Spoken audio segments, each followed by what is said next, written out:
AGT Live 24/7. This is AGT Live 24/7. দেখুন, একটা বিষয়, বিধানসভার আগে যখন পরিষদীয় মিটিং হয়, সেই মিটিংটি অবশ্যই বিধানসভায় কি আলোচনা হবে, বাজেট অধিবেশনে কি কি আলোচনা হবে, কোন কোন বিষয়গুলি ইতিবাচক রয়েছে সেইগুলি নিয়ে, এবং একটা স্ট্র্যাটেজিক বৈঠক সেটা হয়, কৌশলগত বৈঠক হয় সেখানে। তো এইটার সঙ্গে ওই বিষয়টা তেমন কোনো সম্পর্ক আছে বলে আমার ব্যক্তিগতভাবে মনে হয় না। যদিও এটা সরকারের বিষয়, এই বিষয়টিতে বিধানসভায় ওই মিটিংয়ে কি আলোচনা হয়েছিল সেটা রাজ্যের মাননীয় মুখ্যমন্ত্রী মহোদয় রয়েছেন, উনি বলতে পারবেন, এবং কারণ সেটা ওনাদের বিষয়। বাজেটের আগে সেটা একটা ফর্মালিটি, কেন্দ্রীয় বাজেটও আমরা তাই দেখি, মাননীয় প্রধানমন্ত্রীজি একটা বৈঠক করেন অর্থমন্ত্রী সহ বাকি পরিষদীয় মন্ত্রী যারা আছে, এখানেও তাই হয়েছে। এখানে বাকি কি এজেন্ডা ছিল, এই বিষয়টা আলোচনা হয়েছে কিনা সেটা আমাদের জানার কথা নয়। এই ভোগান্তি থেকে রাজ্যবাসী কবে নাগাদ স্বস্তি পেতে পারে, কিছুটা ইঙ্গিত দিতে? এটা যারা ভোগান্তি দিচ্ছে তাদেরকে জিজ্ঞেস করুন কবে নাগাদ স্বস্তি দিতে পারে। আমাদের শরিক দল, আমাদের মাননীয় মুখ্যমন্ত্রী গতকাল বিধানসভায় অলরেডি বলে দিয়েছেন যে ওই চুক্তি অনুযায়ী কি কি সংস্থান রয়েছে সেই ধরনের বিবৃতি একটি তিনি দিয়েছেন। তো এতে সম্পূর্ণ স্পষ্টীকরণ রয়েছে। বাকিটা আমরা শুধু আমাদের মাননীয় প্রাক্তন সাংসদ রেবতী দাস সঠিক বললেন, আমরা আশা করব তারা একটা দায়িত্বশীল রাজনৈতিক দল হিসেবে, শরিক দল হিসেবে এমন কিছু করবেন না যাতে জনসাধারণের মধ্যে ক্ষোভ সঞ্চারিত হয়, যাতে মানুষের কোনো অসুবিধা হয় বা আমাদের কোনো ক্ষেত্রে চরম মূল্য দিতে হয়, এমন কিছু করবেন না, সেটা আমরা প্রত্যাশা করব। সবাইকে ধন্যবাদ। যে প্রশ্ন আপনারা করেছেন, আমাদের রিঅ্যাকশন বলতে আমরা জানি যে শুভ অপরাহ্ন। আজকের এই সাংবাদিক সম্মেলনে আমাদের মধ্যে উপস্থিত রয়েছেন ভারতীয় জনতা পার্টির মাননীয় প্রাক্তন সাংসদ শ্রী বিভূতি ত্রিপুরা মহোদয়, উপস্থিত রয়েছেন মাননীয় মিডিয়া ইনচার্জ সুমিত সরকার মহোদয়, এবং আপনারা যারা এখানে এসেছেন, আমি প্রথমে আমার ব্যক্তিগত পক্ষ থেকে আপনাদের সবাইকে আন্তরিক শুভেচ্ছা এবং স্বাগত জানাই। আমরা অবগত আছি সবাই, গতকাল ত্রিপুরার পবিত্র বিধানসভায় ভারতীয় জনতা পার্টির 2.0 সরকারের, রাজ্য সরকারের 2025-26 অর্থবর্ষের বাজেট পেশ করা হয়, এবং সেই বাজেট অধিবেশন চলাকালীন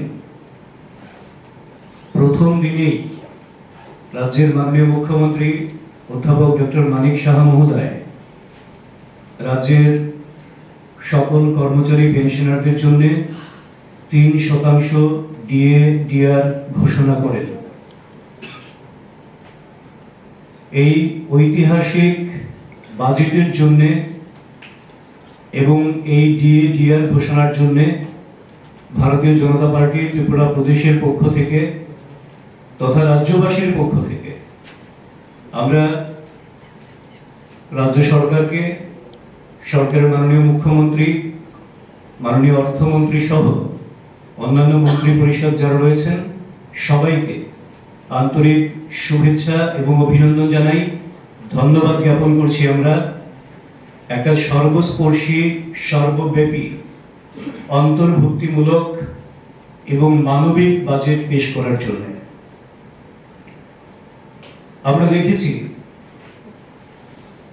এবছরের যে বাজেট পেশ করা হয়েছে, বাজেটের অর্থ বরাদ্দ রয়েছে 32,423.44 কোটি টাকা, যা বিগত অর্থবর্ষের বাজেটের চাইতে 4,618 কোটি টাকা বেশি।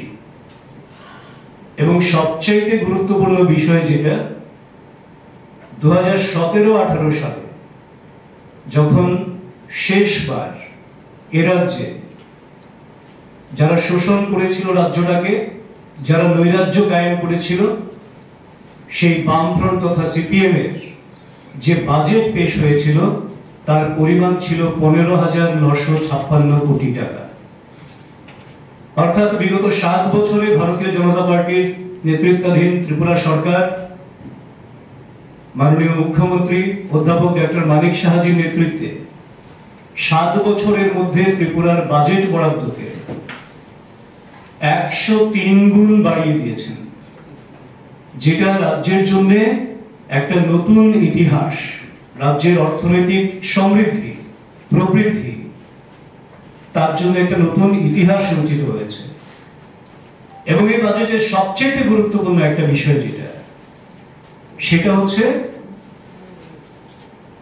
মূলধন যেটা রয়েছে, মূলধন ব্যয়, সেটার পরিমাণ 19.14% বাড়ানো হয়েছে এবং তা বেড়ে তার পরিমাণ দাঁড়িয়েছে 7,903 কোটি টাকা। এবং এই মূলধন ব্যয় হচ্ছে একটি রাজ্যের অর্থনীতির মূল ভিত্তি, যার উপর নির্ভর করে আগামী দিনের সমস্ত পরিকল্পনা এবং আগামী দিন সরকার কোন দিশায় চলবে। সেক্টর ওয়াইজ আমরা যদি দেখি, আপনারা লক্ষ্য করেছেন ত্রিপুরা রাজ্যের স্বাস্থ্য ক্ষেত্রে অসাধারণ একের পর এক নতুন নতুন পালক যুক্ত হচ্ছে, যাতে করে স্বাস্থ্য পরিষেবাকে সর্বব্যাপী এবং সর্বস্পর্শী করা যায় এবং আধুনিক চিকিৎসা পরিষেবা কি করে দেওয়া যায় মানুষকে, তার লক্ষ্যে কাজ করছেন। এবং সেই লক্ষ্যে আরো একটি নতুন প্রস্তাব যে বাজেটে রয়েছে, সেটা হচ্ছে সরকার আগরতলায় 100 শয্যা বিশিষ্ট একটি রিজিওনাল ইনস্টিটিউট অফ অপথ্যালমোলজি বা টারশিয়ারি আই কেয়ার হাসপাতাল স্থাপন করতে চলেছেন, যা রাজ্যের চিকিৎসা জগতে আরো একটি নতুন পালক যুক্ত করলো। এবং সেই সঙ্গে বিভিন্ন জায়গায় প্রাথমিক স্বাস্থ্য কেন্দ্র গড়ে তোলা, প্রাথমিক স্বাস্থ্য কেন্দ্রকে আরো আপগ্রেড করা এবং জেলা হাসপাতালগুলিতে আরো নতুন নতুন পরিষেবা ইত্যাদি বিষয়গুলি তো রয়েছে। তো এই যে চক্ষুর বিষয়ে যে নতুন সিদ্ধান্ত যেটা রাজ্য সরকার নিয়েছেন, আমার মনে হয় এটা দুই দিক থেকেই সম উপযোগী। কারণ রিজিওনাল ইনস্টিটিউট অফ অপথ্যালমোলজি, এই যে আই কেয়ার সেন্টার হাসপাতাল স্থাপন, এই স্থাপনে রাজ্যের মানুষ যেমন উপকৃত হবে, বিরোধীরা যাদের চোখে ছানি পড়েছে এই উপকারের অংশীদার তারাও সমানভাবে হবেন। কারণ তারা তো উন্নয়নযোগ্য দেখতে পান না, তাদের চশমা বদলাতে হলে সেটা বদলানোর কাজেও এই হাসপাতাল তাদেরকে যথারীতি পরিষেবা দেবে। সেই সঙ্গে আমরা লক্ষ্য করেছি রাজ্যের জনজাতিদের উন্নয়নের জন্য রেকর্ড পরিমাণ টিটিএডিসির উন্নয়নে 860.28 কোটি টাকা সর্বোচ্চ বরাদ্দ আজ পর্যন্ত।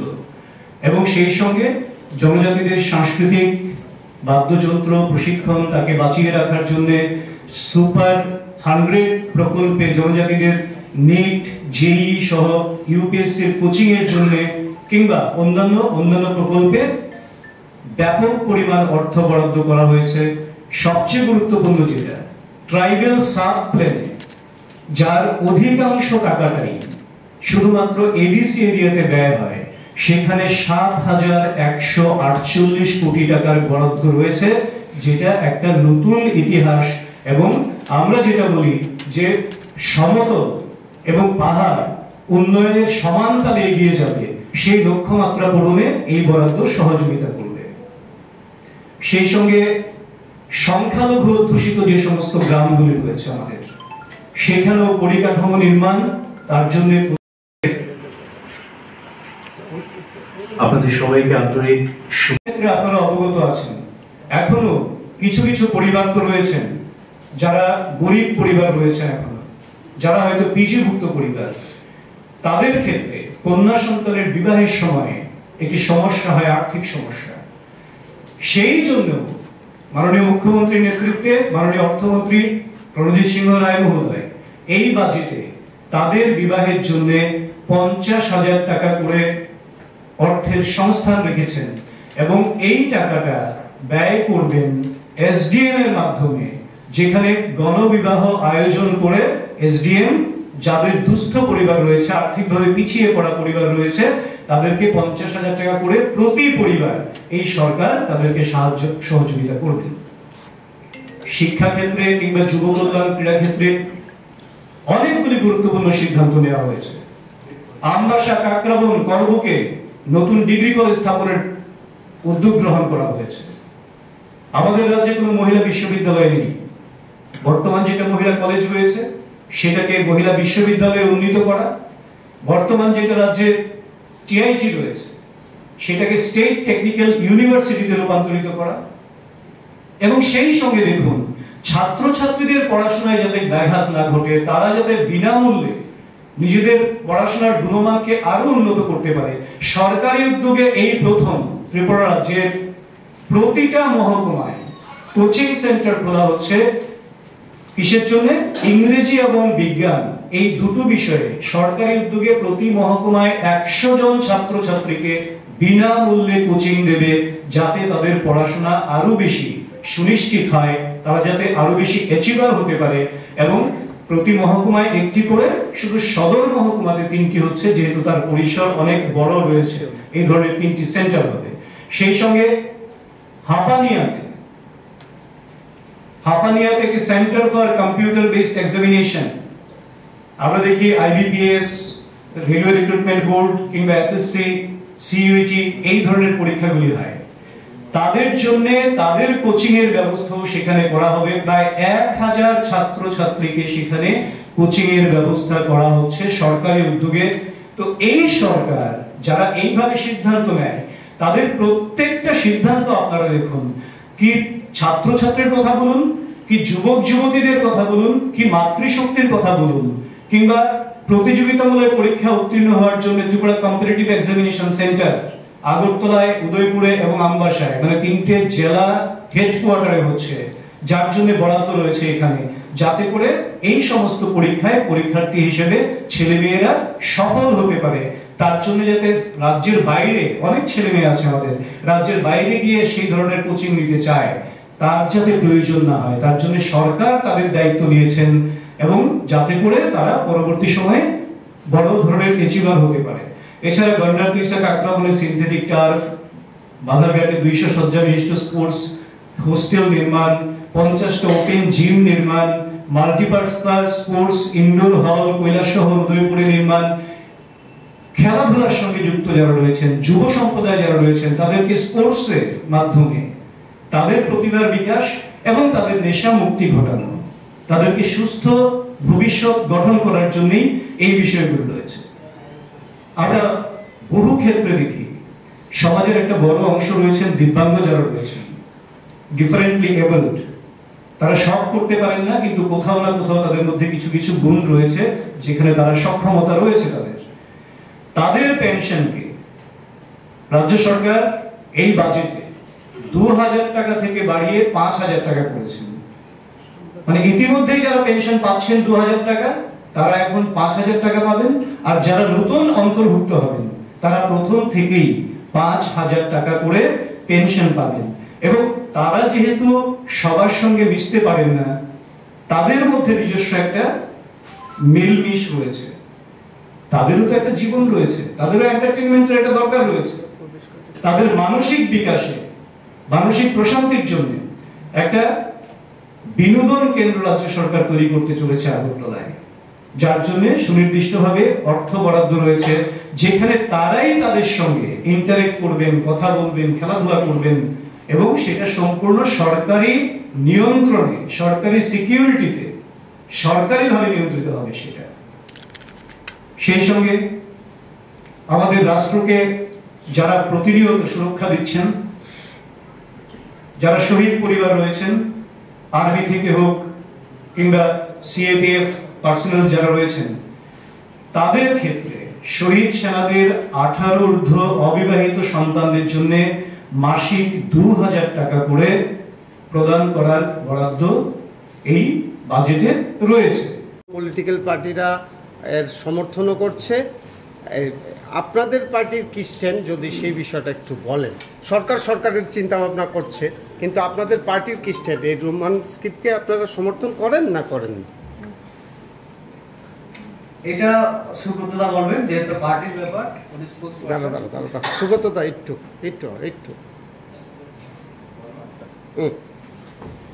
একটা বিষয় হচ্ছে, ভারতীয় জনতা পার্টি একটা সাংবিধানিক দল, বিশ্বের বৃহত্তম গণতান্ত্রিক দল, সুশৃঙ্খল দল। ভারতীয় সংবিধানে রোমান স্ক্রিপ্টকে কোথাও নেওয়া যাবে এরকম কোন সংস্থান আছে কিনা তাদেরকে একটু খুঁজে দেখতে হবে, এবং সংবিধান অনুযায়ী যা হওয়ার তাকেই ভারতীয় জনতা পার্টি সমর্থন করবে এবং সেটাই গ্রহণ করবে। যেটা সংবিধানে নেই সেই বিষয় নিয়ে ভারতীয় জনতা পার্টি কোনো কথাই বলবে না। একটা প্রশ্ন, বিধানসভা শুরুর আগের দিনে রাত্রিবেলা মুখ্যমন্ত্রীর বাসভবনে আপনাদের শরীফুল আইটি এবং তীব্রমথা বিজেপি একসঙ্গে মুখ্যমন্ত্রী সকাশে বৈঠকটি হয়েছিল। রাজ্য সরকার বহুমুখী পরিকল্পনা নিয়ে কাজ করছেন, সেগুলি আপনাদের জানা আছে। এই বাজেটে যেটি বিশেষ উল্লেখযোগ্য রয়েছে মুখ্যমন্ত্রী শস্য শ্যামলা যোজনায়, যাতে করে উন্নত ফলনশীল উচ্চ ফলনশীল জাতের ফসল চাষ তারা করতে পারেন, যাতে তাদের লাভ অনেক বেশি হয়, অনেক বেশি অর্জন করতে পারেন, সেই জন্য তার জন্য অর্থ বরাদ্দ এখানে রয়েছে। তাছাড়া মৎস্য চাষ থেকে শুরু করে সমস্ত জায়গায় এখানে কিন্তু নতুন নতুন অনেক প্রস্তাব রয়েছে। ইনফ্রাস্ট্রাকচার বরাবর রাজ্য সরকার যখন থেকে রাজ্যে 2018 সালে সরকার প্রতিষ্ঠিত হয় বিজেপি, ইনফ্রাস্ট্রাকচারকে টপ প্রায়োরিটি দেওয়া হয়েছে। সে রেলওয়ে হোক, হাইওয়ে হোক কিংবা এয়ারওয়েজ হোক, অন্যান্য ক্ষেত্রে। এবারও 5টি নতুন মোটর স্ট্যান্ড নির্মাণ, 2টো ফ্লাইওভার, একটি আগরতলায় একটি উদয়পুরে, এবং সেই সঙ্গে আমরা যেটাকে দেখি যে 2018 সালের আগে রাজ্যে পানীয় জলের সংযোগ ছিল 3.18%। 100% বাড়িতে পানীয় জল সংযোগের জন্য এই বাজেটে, এই অর্থবর্ষে 568টি গভীর নলকূপ, 1114টি ক্ষুদ্র গভীর নলকূপ, 284টি ইনোভেটিভ প্ল্যান্ট এবং 3টি সারফেস ওয়াটার ট্রিটমেন্ট প্ল্যান্ট নির্মাণ হতে চলেছে। দেখুন, আমি যে মানবিক সরকার বলছি, আমাদের বহু লোক, যেহেতু আগরতলা রাজধানী, ত্রিপুরার বহু প্রান্ত থেকে ছেলে মেয়েদের পড়াশোনার জন্য, চিকিৎসার জন্য, বিভিন্ন কারণে একদিনের জন্য এলেন, দেরি হয়ে গেল, যেতে পারছেন না, এখানে কোথায় থাকবেন জানেন না, ঠিকানা নেই, তাদের জন্য ভারত মাতা ক্যান্টিন চালু করতে চলেছেন রাজ্য সরকার, যাতে করে বিভিন্ন জেলা থেকে যারা আসছেন নাগরিকরা, তারা সুলভ মূল্যে সেখানে থাকতে পারেন, রাতের আহার পেতে পারেন এবং সম্পূর্ণ নিরাপদে তারা যাতে সেখানে রাত্রি যাপন করতে পারেন, তার সম্পূর্ণ ব্যবস্থা রাজ্য সরকার করছেন।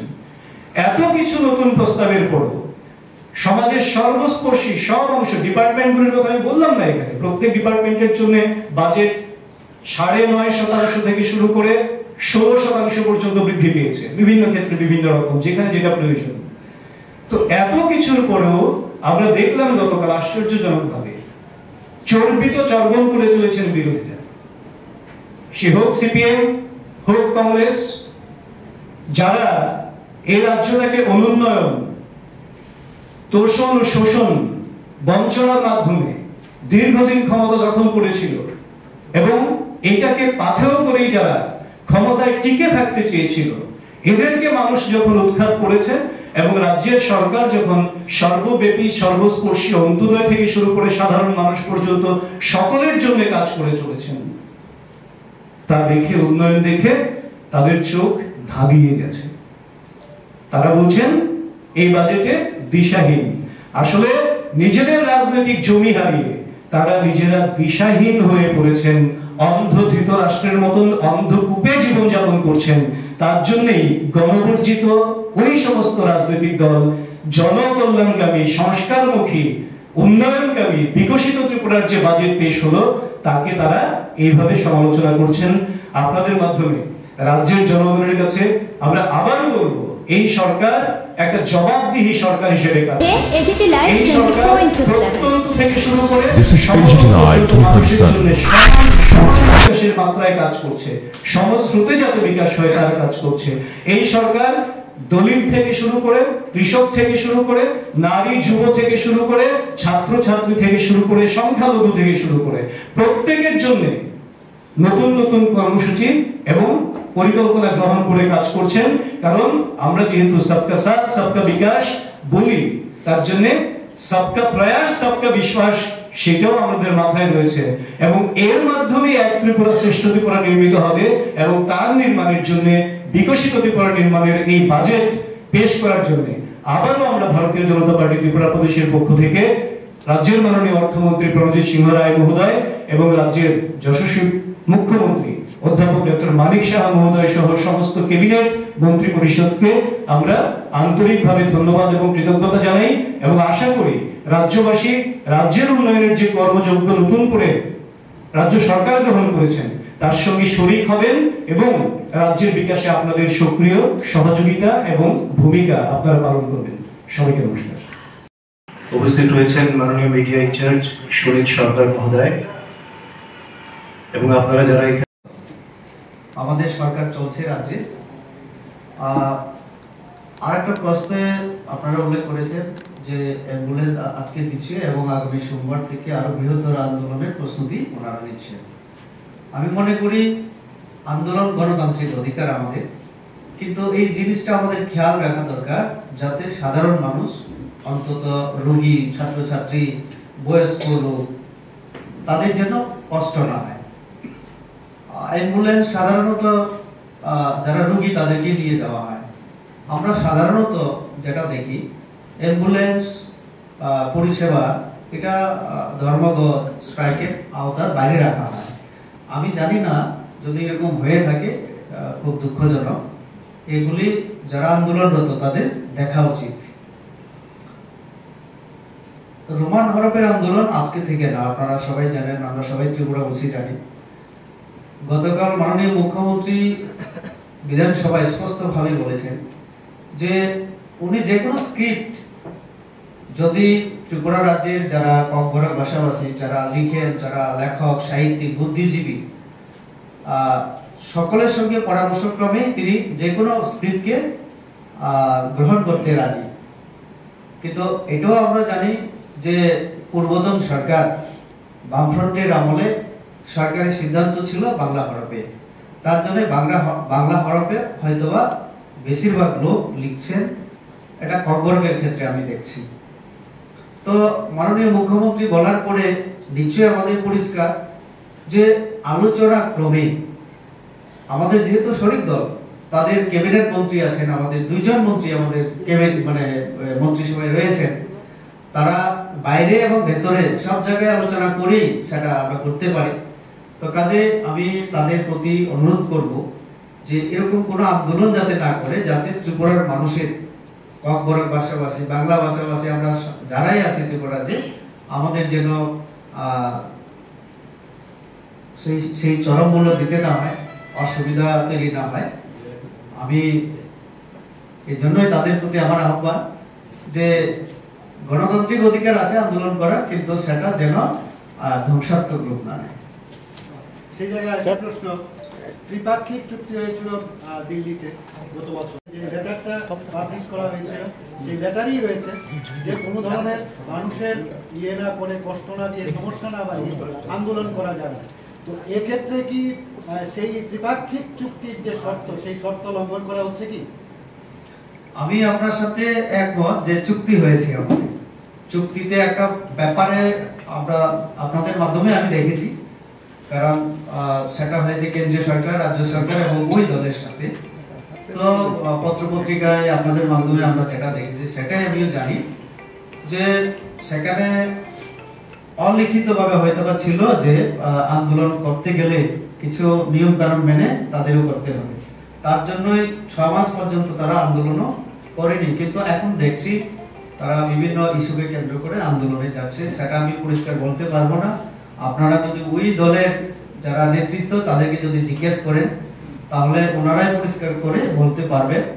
চুক্তি রূপায়িত হোক সেটা আমি বলতে পারি একজন জনজাতি হিসাবে, কারণ আমাদের কেন্দ্রীয় সরকার জনজাতিদের কল্যাণে এবং আমাদের রাজ্য সরকার মাননীয় মুখ্যমন্ত্রী ডক্টর মানিক সাহার নেতৃত্বে আমরা বরাবর সচেতন এবং আমরা চেষ্টা করছি। আমাদের আপনারা সুব্রত দায় এতক্ষণ যে বাজেটের উপরে আলোচনা রাখলেন, সেখানে দেখেছেন জনজাতিদের জন্য এবং পিছিয়ে পড়া মাইনরিটি থেকে শুরু করে মহিলা, সব অংশের মানুষের জন্য, কৃষক থেকে শুরু করে আমরা চেষ্টা করছি।